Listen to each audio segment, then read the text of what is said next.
Fatia Abdullah Hassan is a Somali refugee in Yemen. She's staying in this school in the Dar Sad district of the southern port city of Aden, along with many others displaced by the fighting. She escaped from civil war in Somalia many years ago and finds herself once again caught up in another conflict. I have been living in Aden for 25 years. It's hard to leave it. Now I have children, and life and death are in God's hands. No one escapes death, whether in Somalia or here.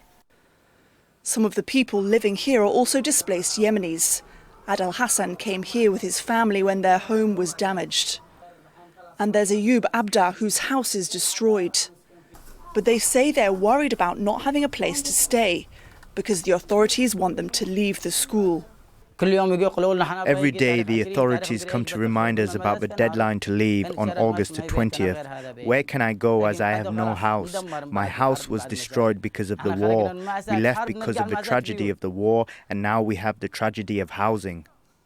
The situation is particularly bad for the 230,000 Somali refugees in Yemen. Some of them are going back to Somalia, even though there's widespread fighting there too.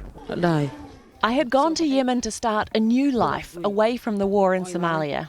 But there I found another war, and now I'm back to Somalia again. I've been a refugee all my life. Somalia already has tens of thousands of displaced people. But many in Yemen say they have no choice but to go there. And whether they're stuck in Yemen or forced to go back to the country from which they fled, these Somalis have nowhere safe to call home. Caroline Malone, Al Jazeera.